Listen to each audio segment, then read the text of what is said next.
this is the first book, Ghost Hand, and this is the second book, Ghost Hole, and I'm working on the third book right now, Ghost Heart, and there will probably be a fourth book. It's young adult paranormal thriller, so think of like maybe Twilight, but with a more kick-ass female and less romance. And even though the protagonists are young adult, better. Oh, thank you, better. Yeah, that too. If I could be so humble to say. But anyways, I'm told that adults really like to read these as well. They're page turners and they're fun. So I am. And just a little bit about the premise of the story. The idea for the inspiration for this was phantom limb syndrome, which is an actual syndrome that people who have amputees or even people born without limbs experience, where they actually feel that limb that doesn't exist. And so this is a world just like our world, except the strange thing in this world is that children actually start being born with these phantom limbs that you can actually see, they can do things, they're made of energy. And so the main character in this book has a ghost hand, what is referred to as a ghost hand. She has an ethereal hand instead of a flesh and blood hand. And her life goes fairly normally, her whole life till she's 17, and then one day in calculus class, things go horribly wrong. I will start reading in the first chapter where that happens. 5 minutes into my calc test, I looked up and caught the new guy staring. I followed his gaze, glancing down, and saw that my fingers were shimmering around the edges. I yanked my hand into my lap, and my pencil flew out of it, clattering to the floor. It landed in the aisle and rolled toward new guy's desk. He put out a foot, trapping it, kicked it back in my direction, his glance following its progress as it came back to me, bumping up against the thick sole of my boot. His eyes rose up my multi-buckled calf to my thigh, then to my lap, stopping at the spot where I was doing my best to hide my hand under my desk. We both stared down at the pool of blue PSS energy, shapeless and pulsing, writhing at the end of my wrist stump. I looked back up, locking eyes with him. His expression was unreadable. He didn't look surprised or afraid or alarmed. He just looked, his eyes fixed on my whacked out hand, as if curious to see what it would do next. I gritted my teeth and tried to focus my PSS back into shape. I was not going to be this guy's personal freak show. I could fix this. It was just mind over matter. But it didn't work. If anything, the more I tried, the worse it got, expanding and losing even more definition. My wrist felt like it was on fire, so intense I squeezed my eyes shut against it. All around me, I could hear the scrape and shuffle of students getting up and handing in their tests. I bent over my desk, trying to block my hand from view. For a moment, I thought about getting up and running out of class, but someone would see my hand for sure if I did that. Maybe, if I took a deep breath and calmed down, it would go back to normal on its own. As if in response to that thought, the heat suddenly eased off. I opened my eyes. New guy was leaning over the edge of his desk, practically in my face, and there seemed to be something wrong with his neck. He kept jerking his head toward Passion Wainwright, the girl who sat in front of me. What did he want? An introduction? If so, his timing was utter crap. Leave me alone, I mouthed past clenched lips. He shook his head and gave an exaggerated nod toward Passion again, rolling his eyes in her direction. This time, I turned and looked. Something was crawling up Passion's back. Not just one something, 5 somethings. 5 elongated, wisp-thin tendrils winding their way up Passion's chair, climbing her back, fluttering at the strands of the hair that had escaped from her ponytail, making a moving, barely perceptible pattern of bluish light on the back of her white turtleneck. It was so faint, I could almost convince myself it was an optical illusion. But it wasn't. It was my hand. My 5 fingers, stretching impossibly and rising from under the front of my desk, groping the back of Passion Wainwright. I yanked my wrist in toward my body, but it made no difference. I couldn't feel my hand, couldn't control those fingers or call them back. Passion shivered as if she felt a draft and absently brushed an undulating tendril away from her neck. The thickest finger, the one in the middle, rose up along her spine, stopping at a spot right between her shoulder blades. It held level for a moment, weaving back and forth like some ghostly snake dancing to the tune of an invisible flute. Then it dipped forward, slipping silently through the thin cotton fabric of Passion's shirt and straight into her back. She didn't make a sound as she went limp, her torso gently slanting towards her desk. The tendril of PSS embedded in her back was the only thing holding her up. I didn't make a sound either, didn't move, didn't dare. What if moving made it worse? Oh my God, a voice yammered in my head. You think this could get worse? I could feel New Guy's eyes boring into the side of my head. Obviously, he could see my PSS skewering passion. Why didn't he jump up and scream and point? How could he just be sitting there so calmly? I had to get away from passion, from everyone. But if I bolted, would my PSS come with me or stretch between my wrist and passion like some horrible, incriminating rubber band? What would that do to my hand? What would it do to passion? I had no idea. And before I could figure it out, the bell rang.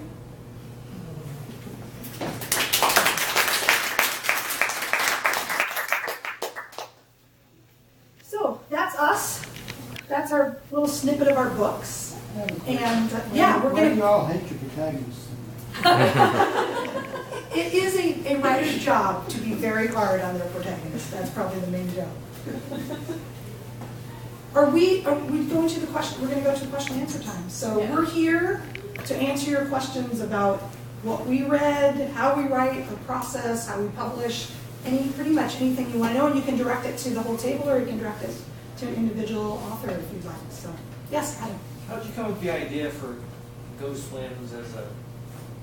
Yeah, the main inspiration was actually, I have a friend who is an amputee, and he lost his leg. He had to have it surgically removed because of an accident. And we were in the backyard one day, shortly after he had had his surgery. And, we were walking in the yard with his artificial leg, but he said, I can still feel grass between my toes in the leg that I don't have. Or I've woken up in the middle of the night with a Charlie horse in the leg that I don't have. And so I just thought, phantom limbs, that's such a fascinating actual phenomenon.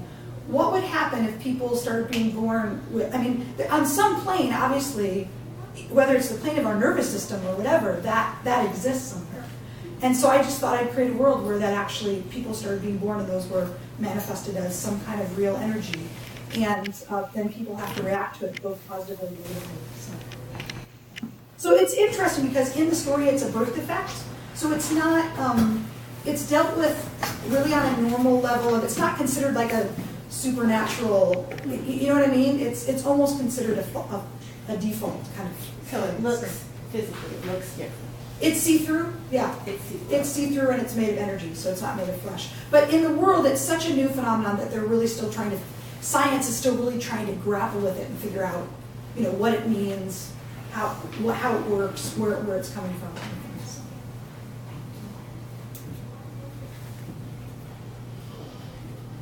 It might be interesting to talk about what was the inspiration, like if you can give maybe a short little thing about what was the inspiration for. Well, you talked about yours before. You talked about the hole in the wall in Germany. Mm-hmm. But anybody else want to speak about inspiration for the?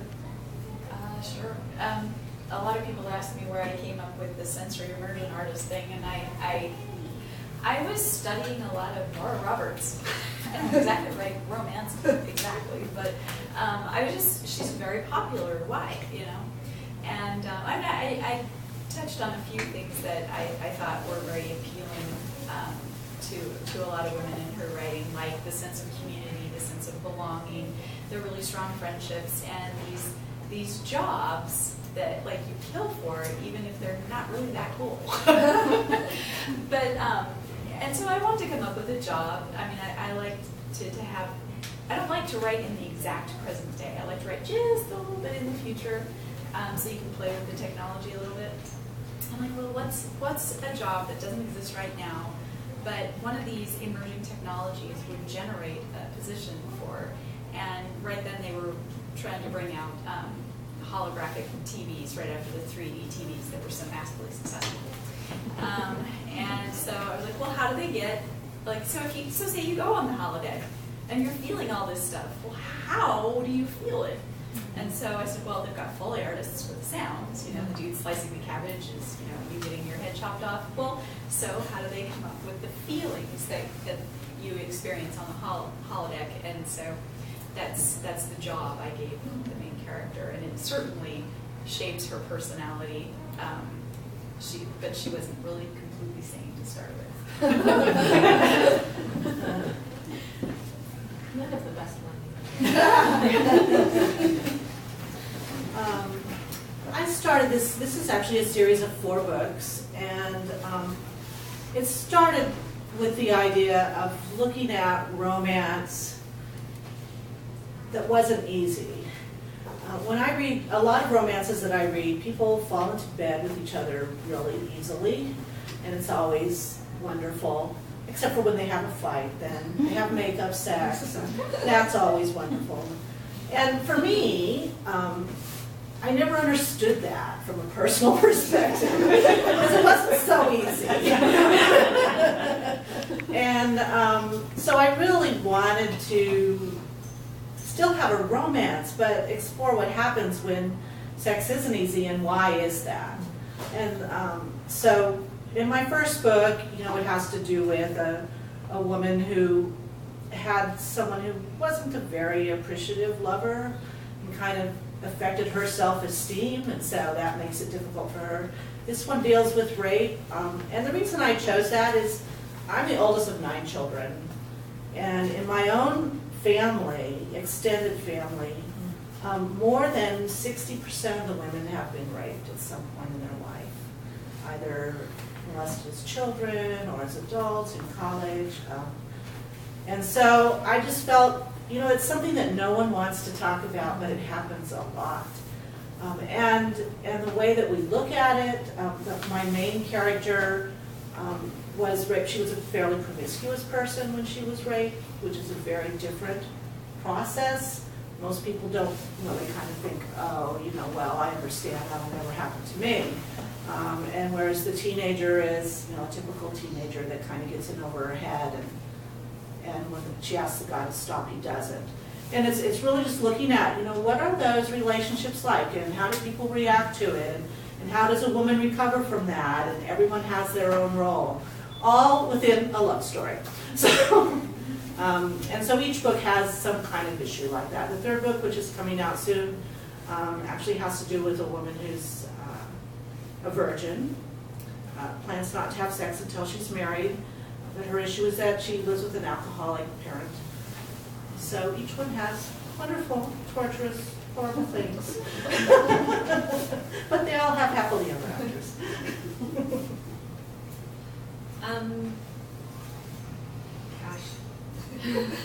I wrote the Muses because I have a long-term passion with the creative arts and education, and I feel like over time we are encouraging our generations to be less and less creative, which involves destruction and doom and everything down the road if we aren't able to creatively find ways out of the problems we're currently creating. And if we're creating a generation that can't be creative, we're in trouble. So the concept of the dark ages to come about due to our loss of creativity meant, well, then how do we get out of that? And my answer was the Muses, which are basically the Greek Muses being the carriers of culture and art and memory and the very human things that carry us forward through the centuries. Everything can be tracked back to the way that the 9 Muses are broken down: art, math, science, literature, dance, music, so on and so forth. So I wanted to make those reliable, real creative women in the worlds that I am building, and then see what would happen if we failed at creativity and if we succeeded at creativity, and how that would look in story form, if that could be, and then of course throw in my favorite things, which is adventure and romance and all of those. It starts out with a body, so you can't go wrong with, there's conflict right at the beginning when there's a body. So that's kind of what spurred the interest in the Muses and why I delved into that. What's interesting to me is the feedback that's come from it. I didn't realize it would strike some of the nerves that it's striking. It's been an interesting feedback loop, and also helping me to understand that as much as I write for my own entertainment, basically I giggle myself silly most of the time while I'm alone in my room, so I write things I'm saying. But I love it and I enjoy it, and it turns out other people dig it, so I'll keep doing it. Yes.